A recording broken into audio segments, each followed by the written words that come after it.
The customer is always right, hindi po ba? Pero sa isang sari-sari store sa Pangasinan, ang laging nasusunod at boss, isang tindero.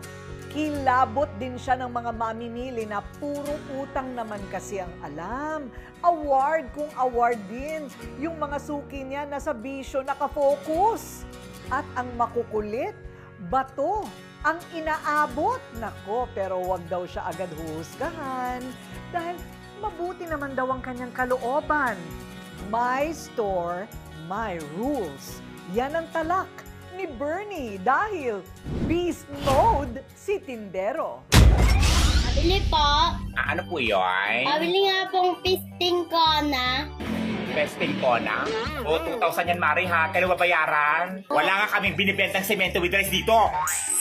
Ayan. Sa isang baryo sa Pangasinan, umaga pa lang, abay iba't ibang bersyon na ng katok at hiyaw ng mamimili ang maririnig sa famous tindahan doon. Tintintiro na nga. Ano nga po yun? Hindi ko maintindihan yung sinasabi mo. Ano binibili mo? Paano ba naman kasi? Favorite bilihan ng mga tao doon ang isang tindero. Viral kasi siya sa social media. Ito po. Tapos yung panganay pala niya, pinaampun pala niya.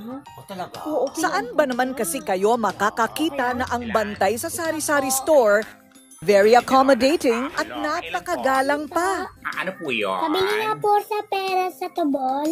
Ano po? Pera sa tubol. At lahat ng kailangan ng kanyang mga suki, meron siyang tinda. Ano po yun? Pabili nga po ng shy face. Ito, shy face. Shy face to? First face to? Ganon? Yun nga lang, si tindero, may mood swing nga ba? Bigla na lang kasi siyang naninigaw at tumatalak ng malala. Dress nga. Wala ka kasi dito waitress dito. Ano ba bibingin mo? Puro ka piso. Labas ka dito. Aga-aga hiyo, ah. Pag nanggigil na, abay nang babato pa raw ng customer. Ang aga-aga, chichismisan mo ako tapos uutangin mo lang pala. O diba, parang doble cara sa attitude si kuya? Ang beast mode na tindero, walang iba kung hindi si Bernie. Ang tinaguri ang pinakamasungit at pinaka-eksenadorang tindero sa online world. Handa na ba kayo? Ganon? Bakit masakit ang ulo niya? Ang kanyang paandar, mayroon daw pinagmulan. Dito. Ha? Ano po yun? 2021 nang i-upload ni Bernie ang kanyang kauna-unahang video sa TikTok Kita? tungkol sa isang batang bulol na bumibili sa kanilang tindahan. Ano po? Toothpaste? Dahil sa nakakatawang eksena ng kulitan ng bulilit na suki, agad itong pinusuan ng mga netizen at umabot ng 1.8 million ang mga likes. Pag-check ko kinabukasan po ng TikTok account ko, bakit ang daming views? Nag-viral po yung video. Ngayon iniisip ko po na parang, baka nagkataon lang po. Try ko nga pong ulitin-ulit na gumawa ng content sa tindahan. Sabi ko, bakit ang dami na natutuwa? Doon na po nag-start na dumami yung mga followers ko. Hi, good morning! Hi, good morning! Dahil dito, naisip ni Bernie na ipagpatuloy ang pag-upload ng mga video sa social media. Pisting ko na nga po. Iba't ibang content na kaaaliwan ng madlang people. Ngayon nga, nasa mahigit 5 million na ang kanyang followers sa TikTok. Hoy, magnanakaw! Dahil sa kasikatan sa online, napabilang pa si Bernie sa pelikulang Ayuda Babes noong 2021 kasama ang mga bigating komedyante na sina Brenda Damage, Lapit na talaga akong maloko. Negi, Gaga, dati ka nang luka-luka. at Ate Gay. Noong una po, parang kinakabahan po ako kasi parang first time, tapos pelikula kaagad, sir, di ba? Parang, teka lang naman, totoo ba to? Mula pagkabata ko talaga, sir, na pangarap ko ng maging artista, pangarap ko ng sumikat, gusto kong maranasan yung may mapapicture sa akin. Nagulat kami na yung asawa ko. Nandun na siya sa, ABS-CBN, no? Tuwang-tuwa pa nga kami kasi nandun na siya eh. Nakita na sa buong Pilipinas, hindi lang sa Pilipinas, sa ibang bansa pa. Kasi nandun na siya sa, TV na yan eh, nationwide na yan eh. Ayun, nagpelikula pa siya. Ay, lalo na, sir.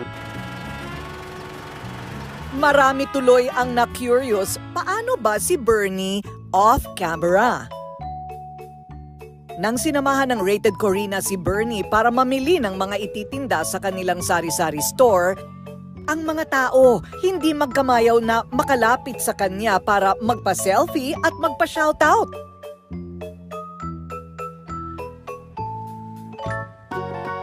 Pero kwento ni Bernie, bago ang kasikatang tinatamasa niya ngayon, maraming pagsubok din ang kanyang hinarap sa buhay. Lahat ng ito, malayo sa kanyang pagiging antipatiko at pakwela.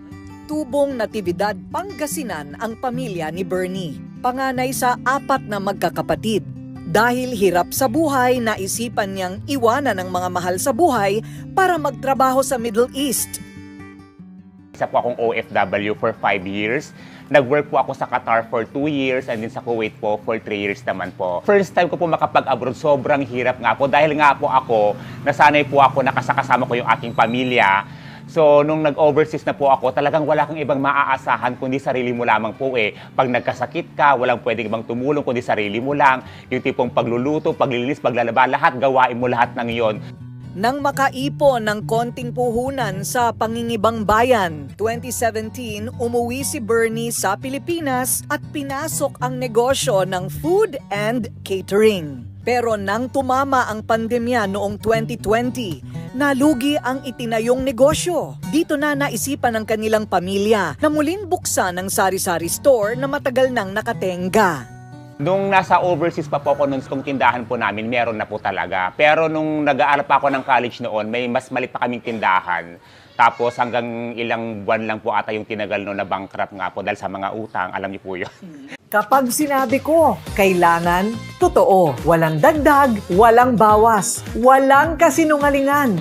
Galit kasi ako sa manloloko, sa sinungaling at sira sa salita. Ang lakas maka-unprofessional ng walang integridad. Ganon din dapat sa pagpili ng sabon para sa mukha at balat ng sarili nating katawan. Dapat sigurado, dapat kumpleto, dapat epektibo. Kaya ang payo ko sa inyo, huwag iasa sa mga bolero ang kutis na pinapangarap ninyo. Dito kayo sa may kredibilidad, integridad, proven and tested, Skin Pro.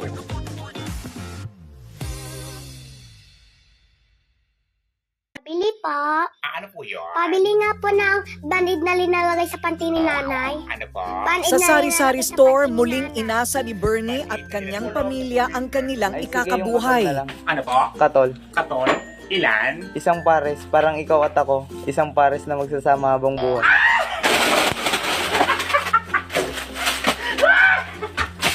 Dito niya naisip, puro patungkol sa kanilang munting tindahan ang gagawin niyang content para nga naman tangkilikin at makilala. Sa mga suki niya at araw-araw na mga eksena, umikot ang kanyang video. At ayun na nga, sinubaybayan ng kanyang mga followers ang tungkol sa Batang Bulol. Bubble gum. Bubble gum? Ilan po? Ita. Ano po?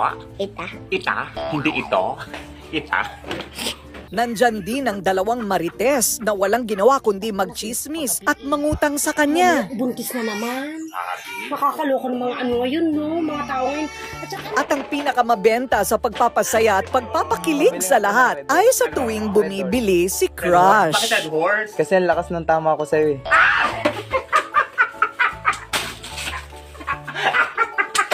Si Crush po, isa po siyang close friend ko.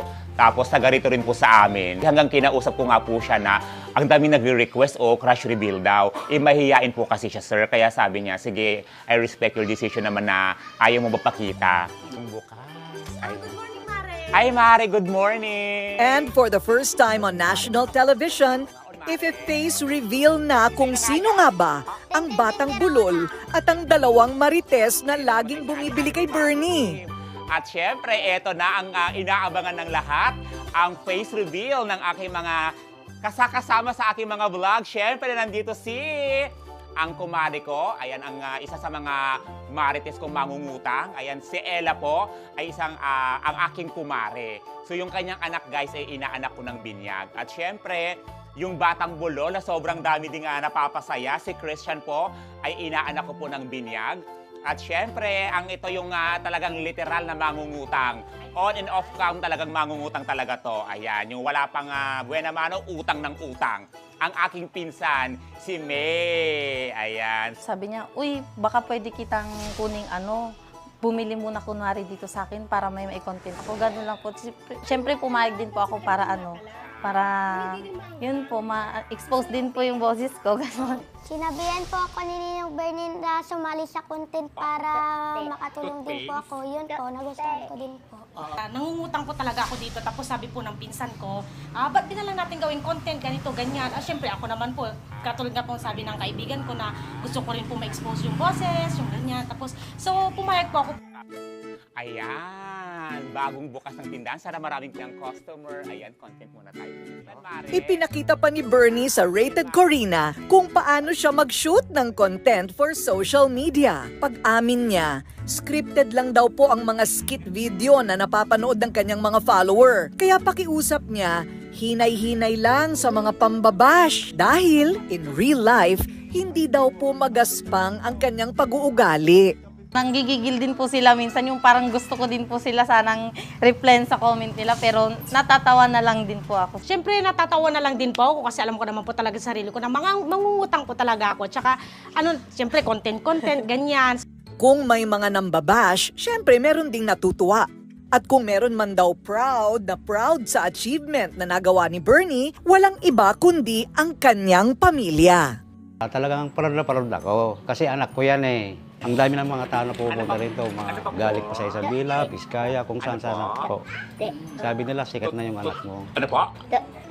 Toothpaste. Hello mga ka-bird! This is Bernie B. Ang baklang hindi OA at lalong hindi pa bebe. Welcome to my YouTube channel. And for Bukod sa TikTok, pinasok na rin ni Bernie ang pagbablog sa YouTube kung saan nasa halos 300,000 na ang kanyang followers. At kung natatarayan daw ang iba sa kanyang mga video, paliwanag ni Bernie, for fun lang po ang mga iyon. Walang personalan dahil likas na masayahin at mabait naman daw na tao si Bernie. Sa katunayan, may good deeds siya. Parte ng kinikita niya sa kanyang mga vlogs, itinutulong niya sa kanyang mga kabarangay buwan-buwan. Naniniwala nga po ako noon na sila po yung unang sumuporta po sa akin. Kasi kung wala pong nanonood, wala pong supporters, wala din pong views.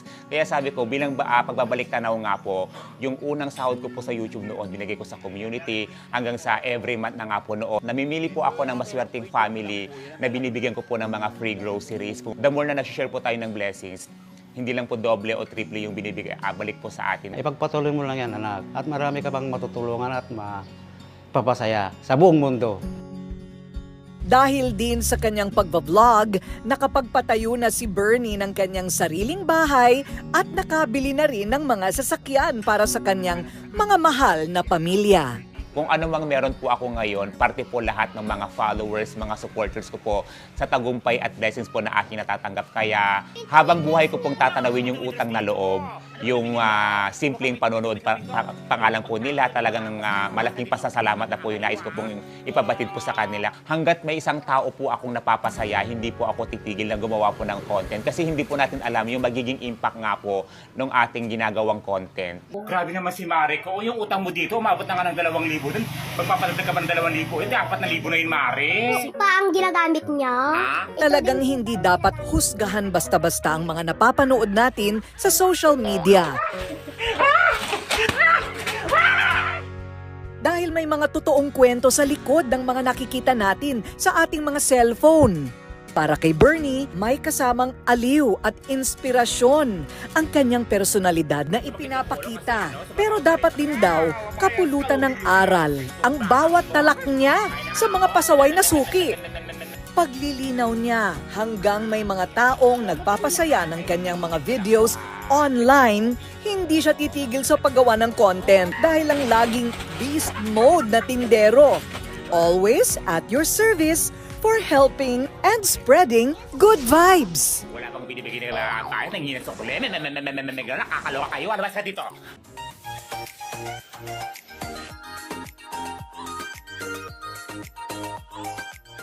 Huwag nating kakalimutan the dark secrets of our body. No more dark secrets because meron na tayong Kili-Kili Kit. Ayan.